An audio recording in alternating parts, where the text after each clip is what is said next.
चले दोस्तों, आगे के टॉपिक की ओर बढ़ते हैं। आगे के टॉपिक में जैसे हम लोग ने बेसिक्स पढ़ लिया काली का, अभी हम लोग कुछ कमांड्स के बारे में सीखे, क्योंकि ये कमांड बहुत ही इंपॉर्टेंट रोल प्ले करता है।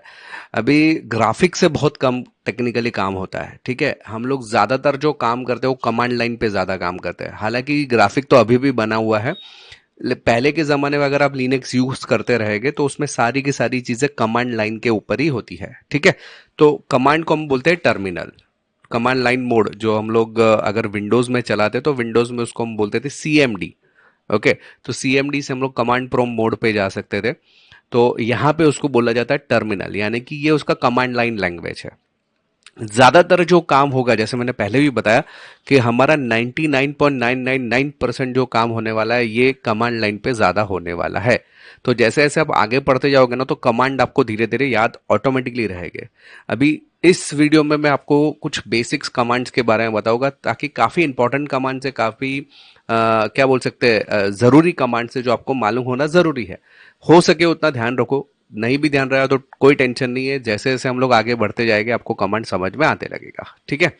तो सबसे पहले यहाँ पे आप देख सकते हैं कि रूट @ काली दिख रहा है। रूट यानी कि हमारे यूजर का नाम है, मतलब हमारे यूजर जो लॉगिन हम लोग ने किया था रूट नाम से किया था, इसलिए आपको रूट दिख रहा है। और काली हमारे ऑपरेटिंग सिस्टम का नाम हम लोग ने काली रखा हुआ है, इसलिए काली यहाँ पे दिख रहा है। हैश के हिसाब से है, हैश यानी कि हम लोग बेसिक टर्मिनल के ऊपर है। तो यहाँ पे कुछ कमांड्स हम लोग डाल सकते हैं एकदम बेसिक। या पहला कमांड आप बोल सकते हैं पीडब्ल्यूडी कमांड है। ये पीडब्ल्यूडी क्या दिखाता है कि आप अभी कौन सी डायरेक्टरी में हो, वो आपको दिखा रहा है। /रूट के अंदर अभी आप हो, मतलब ये जो अभी आपका टर्मिनल चालू है वो कहां पे चालू है, /रूट के अंदर अभी आप काम कर रहे हो। /रूट नाम का जो फोल्डर है उसके अंदर बेसिकली आप काम कर रहे हो। पीडब्ल्यूडी कमांड उसी के लिए काम करता है। अभी मुझे देखना है कि कितने फाइल्स और कितने फोल्डर्स है, तो भी आप देख सकते हो। उसके लिए कमांड है एलएस एंटर करेंगे तो यहाँ पे आप देख सकते हैं इतनी फाइल्स एंड इतने फोल्डर्स आपको यहाँ पे नजर आ रहा है। आप अगर यहाँ पे क्लिक करोगे फाइल्स के ऊपर और यहाँ पे जाओगे तो यहाँ पे देखो डेस्कटॉप दिख रहा है, ये दिख रहा है ना, ये सब चीजें। तो यही चीज आपको यहाँ पे भी नजर आएगी। देखिए डेस्कटॉप, डाउनलोड्स, पिक्चर्स, फिर टेम्पलेट्स, ये सारे दिख रहे हैं, डॉक्यूमेंट्स, म्यूजिक, वीडियोस, सारी चीजें आपको यहाँ पे नजर आ रही है, ठीक है। इसमें अगर आप ध्यान से देखोगे तो यहाँ पे एक फाइल आपको नजर आ रही है, ठीक है। ये फाइल है, तो फाइल का कलर देखो आपको यहाँ पे अलग दिख रहा है। तो यहाँ पे फाइल्स और फोल्डर को इस तरीके से आप पहचान सकते हैं कि ये आपकी फाइल है, ये आपके फोल्डर्स है। ओके, अभी कुछ फोल्डर के अंदर अगर आपको जाना है, अभी जैसे कि मुझे जाना है ये जो डाउनलोड्स लिखा है ना उसके अंदर जाना है, या डॉक्यूमेंट्स लिखा है उसके अंदर जाना है, तो CD स्पेस डॉक्यूमेंट्स, DOCU। अगर आपको कंटाल आता है पूरा लिखने में, DOCU लिख दिया, टैब दबा दो। टैब का बटन दबाने पर ज्यादातर केस में, अभी देखो इसमें टैब नहीं चल रहा है मेरे में, मैंने शायद बंद रखा है टैब का ऑप्शन, लेकिन अगर आप टैब दबा देते तो डायरेक्टली वो ओपन हो जाता था, ठीक है। तो यहाँ पे आप देख सकते हैं bash documents no such files and directory. क्यों no such files and directory बता रहा है, क्यों? देखो यहाँ पे मैंने देखो डी जो लिखा हुआ है वो कैपिटल है कि स्मॉल है, कैपिटल है, और मैंने यहाँ पे क्या दिखा है, स्मॉल लिखा है। इसकी वजह से, मतलब ये भी चीज आपको ध्यान में रखनी पड़ती है, जो चीज स्मॉल में लिखी गई स्मॉल में, जो चीज कैपिटल में लिखी गई कैपिटल में। तो अभी DOCU करता हूं कैपिटल D करके और टैब का बटन दबाता हूं, तो अभी हो गया। समझा? टैब पहले क्यों नहीं चला? टैब जो है वो ऑटो कंप्लीट करता है कोई भी चीज को, लेकिन अगर आपने सही तरीके से डायरेक्टरी का नाम या जो फोल्डर का नाम दिया रहेगा तभी वो ऑपरेट कर सकता है, ठीक है। तो अभी हम लोग देख सकते हैं डॉक्यूमेंट्स के अंदर आ चुके हैं, और डॉक्यूमेंट्स के अंदर अगर क्या है वो देखना है तो LS कमांड है। दोबारा LS के ऊपर जाके एंटर दबाओ तो उसके अंदर अभी कुछ भी नहीं है, इसके लिए आपको कुछ भी ओपन नहीं हो रहा है, ठीक है। तो अभी मुझे डॉक्यूमेंट जो फोल्डर है उससे बाहर निकलना है, तो बाहर कैसे निकलोगे, CD स्पेस डॉट, ये कमांड के जरिए आप बाहर निकल सकते थे। तो देखो बाहर आ गए, इस कमांड से हम लोग बाहर आ गए। अभी समझो मुझे म्यूजिक नाम के फोल्डर के अंदर जाने का है या वीडियोस नाम के फोल्डर के अंदर, तो मैं क्या करूंगा, दोबारा आप याद करो, CD स्पेस कैपिटल है कि स्मॉल है वो देखना पड़ेगा। तो जनरली कैपिटल रहता है, तो कैपिटल में M करके दूसरा कुछ है क्या, नहीं है, तो मैं डायरेक्ट टैब दबा सकता हूँ। टैब दबा दिया तो म्यूजिक लिख कर आ गया, एंटर दबा दिया तो म्यूजिक के अंदर चला गया। LS करूंगा तो यहाँ पे आप LS में देख सकते हैं कि अभी इसके अंदर भी कुछ नहीं, क्योंकि अभी नया ऑपरेटिंग सिस्टम लोड किया है।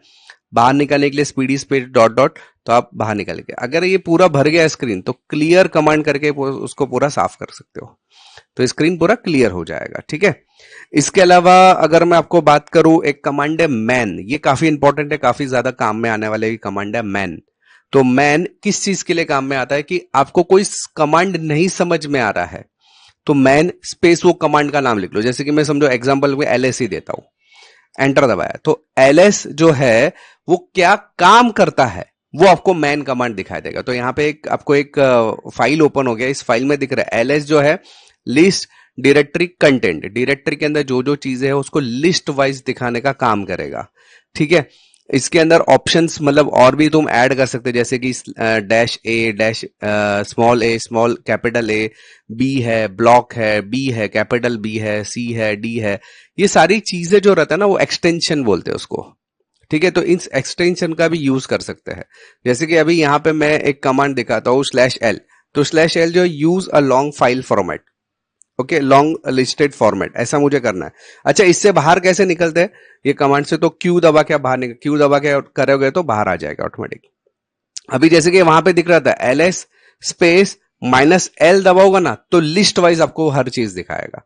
यानी कि अब पहले जो आपको फाइल्स और फोल्डर्स दिख रहे थे, यहाँ पे ये सारे फोल्डर्स है, ये फाइल है, उसके अंदर साइड में आपको लिस्ट वाइज आ रहा है और जिसमें सारी डिटेल दिखाई दे रही है। ये क्या है, ये चीज हम लोग आगे डिस्कस करने वाले, ये उसके प्रायोरिटीज है, इसको जो क्या बोल सकते हैं हम लोग, उसको परमिशंस बोल सकते हैं। परमिशन दिए कौन से फाइल मतलब कौन से यूजर के लिए है, कौन सा यूजर उसका मेन है, क्रिएटेड यूजर कौन सा, इसकी फाइल साइज कितनी है, मतलब डायरेक्टरी साइज कितनी है, कभी बनाया गया, कौन सी तारीख को बनाया गया, सारी चीजें आपको यहाँ पे नजर आ रही है। समझ में आ रही बात?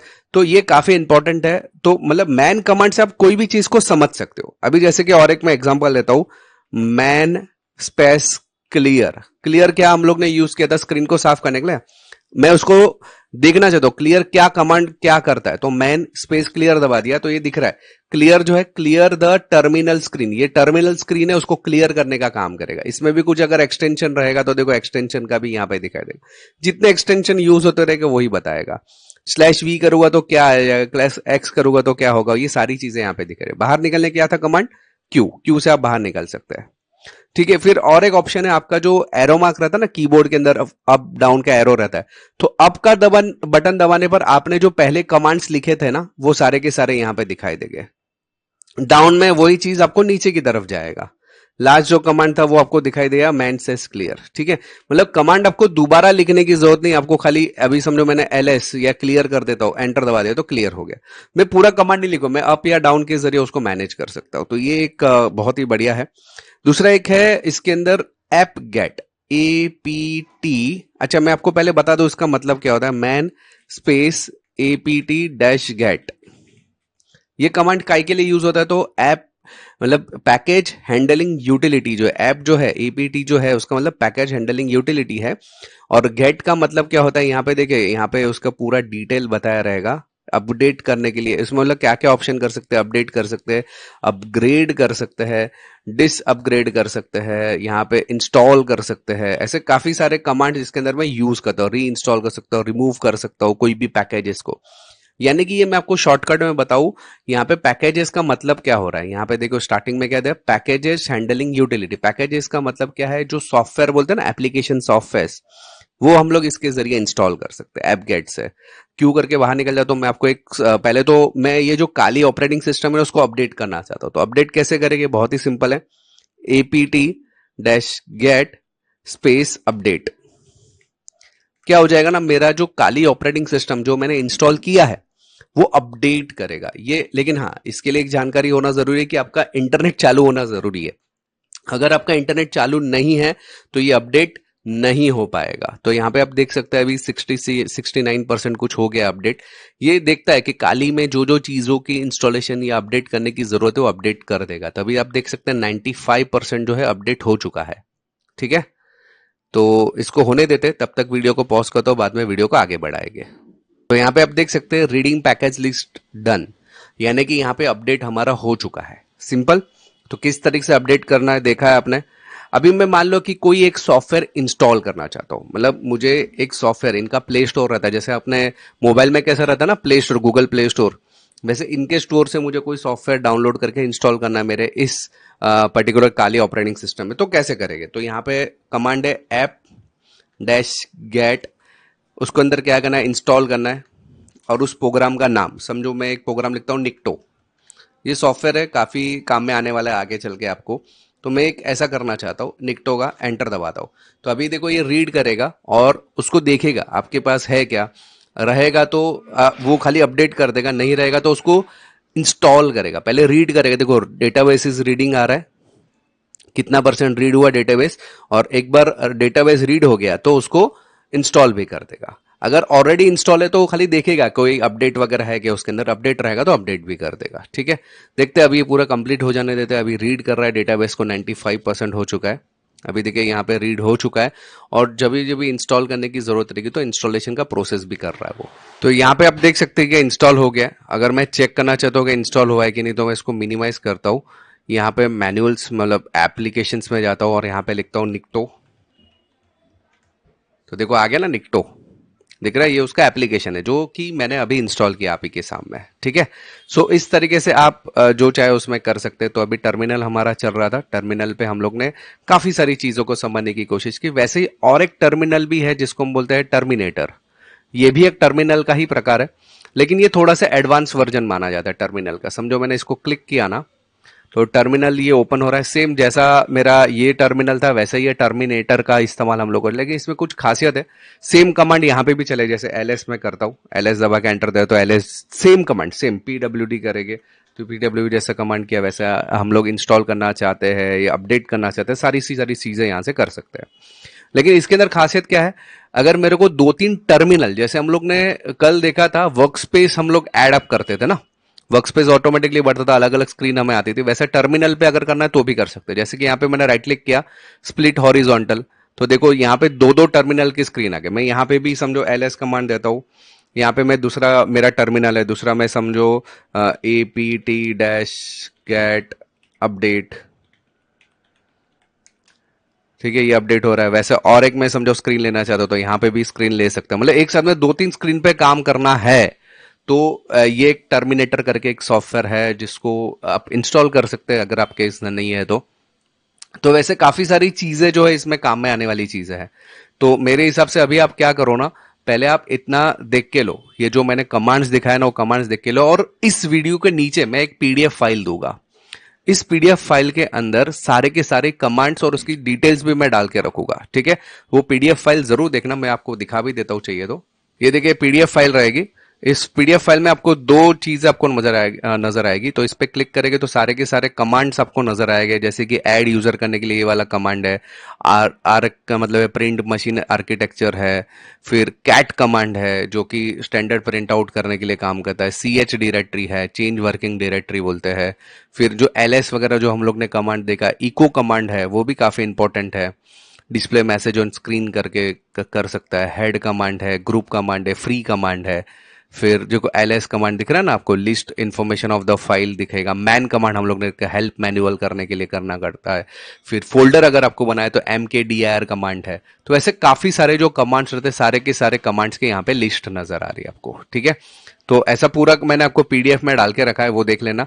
इसके अलावा पीडीएफ में और एक चीज है, पीडीएफ में अगर आप जाओगे ना तो यहाँ पे ये शेल एक्सप्लेन शेल करके भी एक है, उस पे जाएगा ना तो यहाँ पे सारे के सारे कमांड की डिटेल आपको दिखाए। जैसे मैं समझो एलएस कमांड के बारे में सीखना चाहता हूँ, एक्सप्लेन, तो एलएस कमांड क्या है वो दिखाएगा। इसके अंदर लिस्ट ऑफ डायरेक्टरीज, मतलब यहाँ पे जाएंगे, क्लिक करेंगे तो इसके अंदर जो भी फंक्शंस रहते हैं वो फंक्शंस के बारे में, जैसे कि ls/l करेंगे तो l क्या करता है वो काम करेगा। तो यहाँ पे आप उसको एक्सप्लेन कर सकते हैं। ठीक है, यहाँ पे explain ls space l enter, तो उसके बारे में मतलब ये क्या करेगा वो सारी की सारी डिटेल दिखाई देती। तो वैसे काफी सारी चीजें हैं जो ये दो जो मैंने आपको लिंक दी गई है एक्सेल फाइल के अंदर, जो आपको इस वीडियो के नीचे मिल जाएगा, ये सारे के सारे इंपॉर्टेंट कमांड्स आपको यहाँ पे मिलेगा। और कमांड को अगर आपको और डिटेल में जानना है उसके बारे में तो यहाँ पे आप जान सकते हैं इसके जरिए। ठीक है, तो चलिए इस वीडियो में इतने ही। नेक्स्ट टॉपिक में थोड़ा सा नेटवर्किंग का टॉपिक लेता हूँ, काली का टॉपिक, काली बेसिक्स यहाँ पे मैं खत्म करता हूँ। नेटवर्किंग को अभी थोड़ा समझना है तो नेटवर्किंग को हम लोग नेक्स्ट लेक्चर से चालू करते हैं।